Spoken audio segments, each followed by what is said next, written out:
back to part 2 of 2022 in review. That was a lot. That was a lot. But welcome back. Make sure that you like, subscribe, hit that notification bell so that you don't miss when I post another video. Another lesson that I learned is that God will always show you people's true intentions. It is so important to just stay connected to God, like not just on a weekly, monthly, but really just have that deep relationship, because in real time he'll start to reveal things. I've cut off a few people this year, and off of the strength of what God has shown me about people's character. I've had dreams where, you know, in the day-to-day the person was cool, but God will show things to me in my dreams. And I remember I had a dream a couple of years ago where God, the interpretation of it was, don't let your relationship with people cause you to let your guard down. Because naturally for me, my personality, I keep most people at arm's length, and I'm paying attention. I'm always paying attention. I'm very observant. And so usually with that, I have to really connect with somebody, and then I'll like bring them in and we'll become close. So I'm good at making sure that I have my eyes open with people that I'm not super close to. But once I build a good relationship and a rapport with somebody and I love that person, I'm very loyal and going to do, you know, just be there. That's my personality. And so God began to show me that just because I have that relationship, or just because we're close, still make sure that I am paying attention and not allowing them to take advantage, or not allowing things to slide that should be red flags. Because there are plenty of times where, because of my relationship with somebody, I've let things slide, like in giving them the benefit of the doubt when I should have been taking heed to a warning.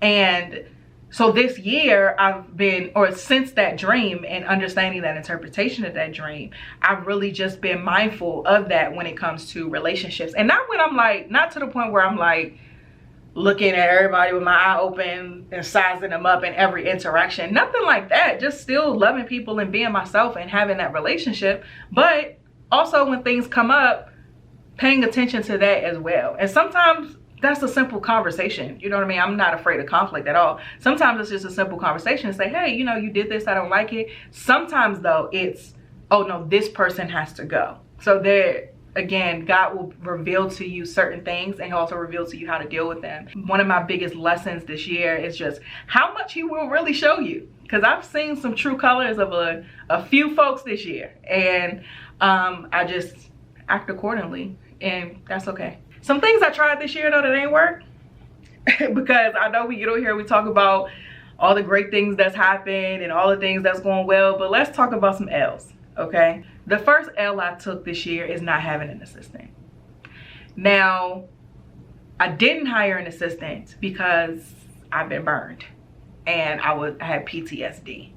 And having an assistant, that person works very closely with me. I didn't have the energy to let somebody that close into my life and my business, but because I had PTSD with it. That was an emotional decision, as opposed to me really just, and that goes back to what I said, just because you can do something doesn't mean that you should. So looking at my schedule, I was like, man, I can do most of this stuff. Let me delegate other things that I manage myself. But as the pace has picked up with business and opportunities, I need somebody to manage me and manage my life and just the things in business and take care of a lot of these administrative tasks, because they do waste time that I could be using on other things. And so that's an L that I took this year.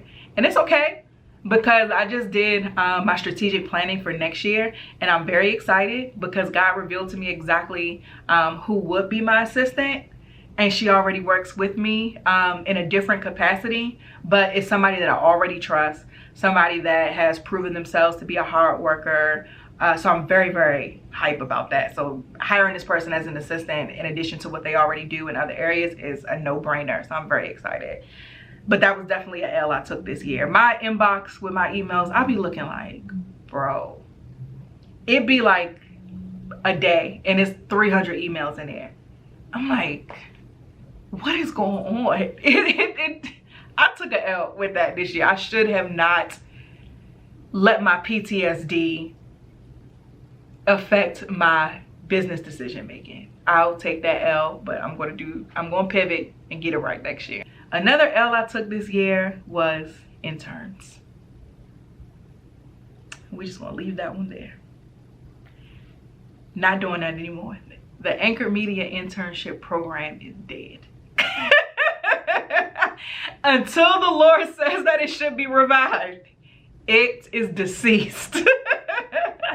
And we will just pay what we gotta pay to get the best people for the job. And so that's something that we did. We hired a company who provides marketing coordinators for people with small businesses.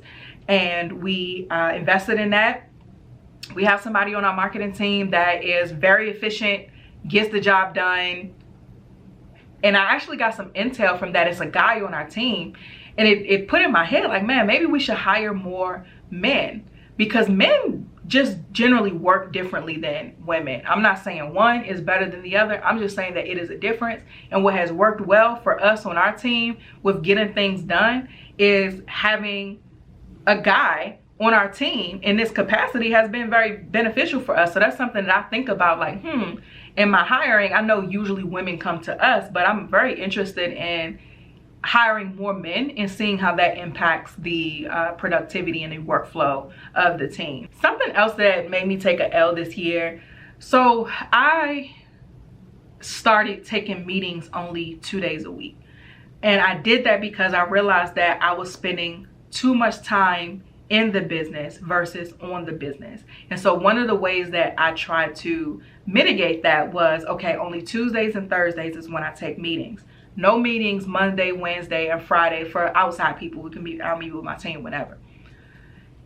But as the pace has picked up, I realized that I had too many meetings on Tuesdays and Thursdays. And so now it's to the point where I'm in meetings all day. At the end of the day, I'm no good. I got a headache. It's just still too much. So I made that adjustment to kind of even out my workflow, but then I realized that's still not going to work. I need to set even more boundaries with that. And I'll get into like the personal and self-care lessons this year, because this kind of goes into that.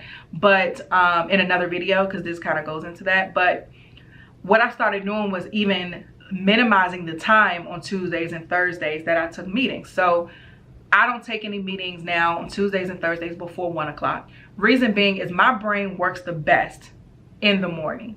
And I want to make sure I'm using that time on those days for other things. Usually meetings is I'm maybe strategizing with someone, or they're asking me questions, or it can be a draining of my brain power. So then when it's time for me to use my brain for like a strategy or whatever the business may require of me, I'm tired and just don't feel like it, right? And so then I'm no good for trying to do whatever it is that I need to do. So I switched it to a max of 2 meetings a day and then the time. So that is something that I'm going to continue over into next year. I was really hesitant to make that decision of like, dang, well then what if I can't talk to somebody? And then you know what? In therapy, I've realized that that's okay. They can wait until another date that is available on my calendar. It's okay. And also understanding that, and that goes back to not letting the pace of my business make me operate at a faster pace. So just setting the boundaries that I need to set, and then understanding that what's for me is for me, and not trying to get into hustle mode because there's so much going on.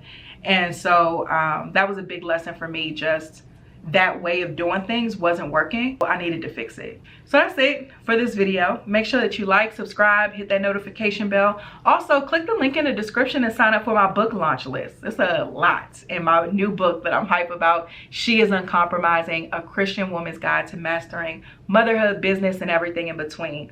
Even if you're not a mom, this is still a great book for you. So hit the link in the description to sign up for that. Again, don't forget to like, subscribe, hit that notification bell, and I'll see you in the next one.